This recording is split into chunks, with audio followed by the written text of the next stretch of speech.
amongst the largest nations in the world, home to over 20% of its population.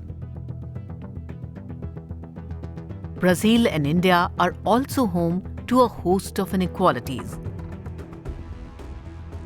Both countries are large, growing emerging markets gaining prominence in global economy. Ironically, neither has been able to transfer the benefits of growth fairly to their citizens. Brazil has long been one of the most unequal countries in the world. India in past was less unequal, but in recent years disparities have been on the rise, while Brazil has had some success in stemming inequality. What makes the third and seventh largest economies of the world such hotbeds of inequality? Why are workers in India and Brazil faced with such huge gaps in wages and incomes? How are trends in the two countries different? And what can we learn from comparing them? The research project Labour Market Inequality in Brazil and India brings together scholars from both the countries to share each other's experiences and understand mechanisms behind inequality in each country. With the rise of China, Brazil, India, South Africa, they are called emerging economies, we felt that there is need to engage more with these countries. And in this context, several activities ISD undertook, one big international seminar, also with support from IDRC, a workshop on social protection comparing these all countries. And this idea concretized to undertake some comparative research. Looking back at growth and inequality over several decades, India and Brazil are almost mirror images of each other. Since the 1950s, both countries have had a similar average growth rate, between 4 to 5% per annum. But Brazil grew rapidly up to 1980, while India's growth was slow. This pattern reversed after 1980, when growth shot up in India and dropped in Brazil. Mirror image is reflected in inequality too. Inequality rose rapidly in Brazil till the 1980s, started declining in 1990s and fell sharply after 2000. Inequality in India showed little change until the 1990s, but then started to rise. Understanding these patterns requires a close look at histories and growth regimes of both countries. Growth regimes are made up of economic and social institutions and policies like organization of industry and agriculture, type of international integration, role of the state, functioning of markets for goods, labor, finance, forms of social inclusion and exclusion. Growth regimes determine the pace of growth and the way its benefits are shared. The paths over time of poverty and inequality are different, but this difference, we want to look at them from the perspectives of the growth regimes. We need to look at the whole thing in order to see which role did inequality play in both growth regimes in different times. It's important to notice that the times in which GDP grew faster, like late 60s to 1980 in Brazil, and 1991 to 2014 in India, are the periods in which inequality rose at the fastest levels, like in this country's history. Brazil industrialized rapidly before 1980, and a formal, protected workforce emerged. But the informal economy also grew. Inequality increased, and so did social and political tensions. There was a period of deep economic and social crisis in the 1980s, followed by economic liberalization in the 1990s, but this was unable to deliver growth.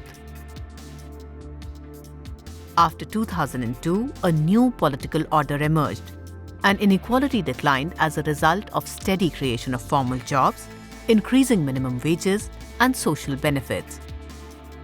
In India, growth was slow before 1980, the industrial workforce remained small and poverty levels changed little. From the 1980s onwards, liberalization led to higher growth and rising incomes.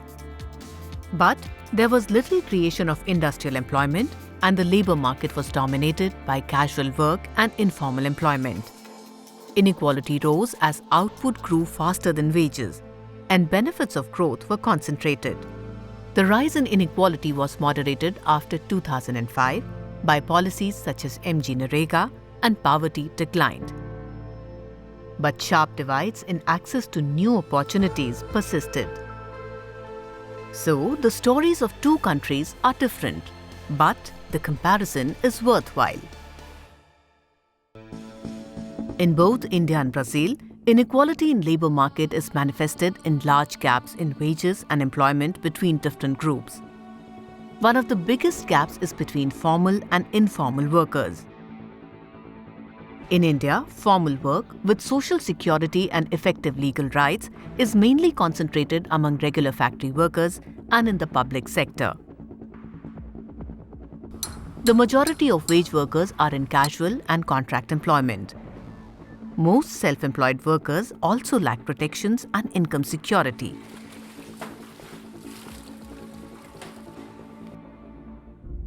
These divides are also present in Brazil, but to a lesser extent. Since the majority of workers have a formal contract and a signed labor card which documents their rights. In both countries, workers in the informal economy are vulnerable to exploitation and lack the qualifications that allow access to formal jobs. There are other important dimensions of inequality in both countries. Women have narrow employment opportunities and receive lower wages, especially in India. And social divides like caste in India and race or skin color in Brazil run deep. Lower castes and scheduled tribes in India are concentrated in informal work, while non-white workers in Brazil move up the wage scale more slowly than whites. So, can anything be done? What sorts of labour market policies can make a real dent in inequality? There are two big issues here. The first is finding a decent job.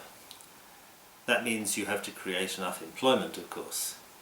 But it also means that workers have to have the skills and qualifications they need to be productive. Both Brazil and India have impressive training systems, but they only reach a fraction of young people. And inequality in training leads directly to inequality in employment. The second big issue is how much do you earn? One important way of reducing labour market inequality is by setting a floor to wages, a minimum wage. Both countries do that. How effective has it been? Minimum wages play very different roles in India and Brazil because of the difference in their structure, coverage, and implementation.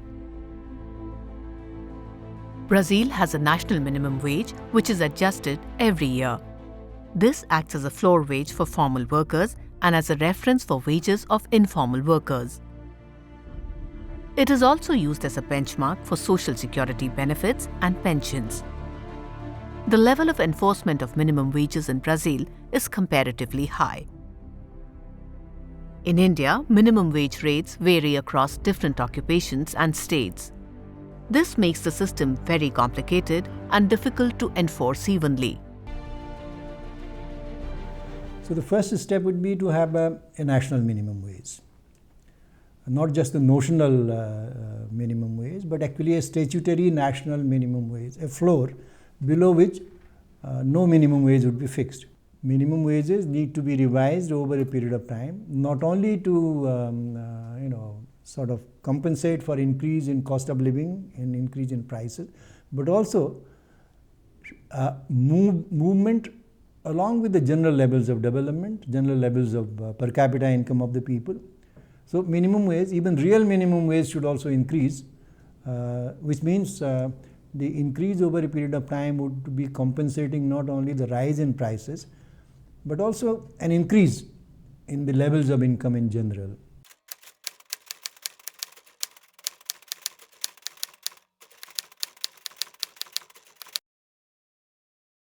High rates of economic growth lead to a concentration of income among a minority of the population. but low growth makes redistribution more difficult. Brazil successfully reduced inequality in the last 15 years or so because of more formal employment, higher minimum wages and large social transfers. But the country is now facing economic and political crisis. It's by no means sure that the trend to reduced inequality will continue in the future. In India, inequality has been rising, along with high rates of growth. Indian policymakers usually pay more attention to poverty than to inequality, but unless something is done about rising inequality, it will become a threat to continued economic growth. There is concern about high inequality in some sections of Indian society, but that concern has not yet been translated into effective action on the scale we have seen in Brazil.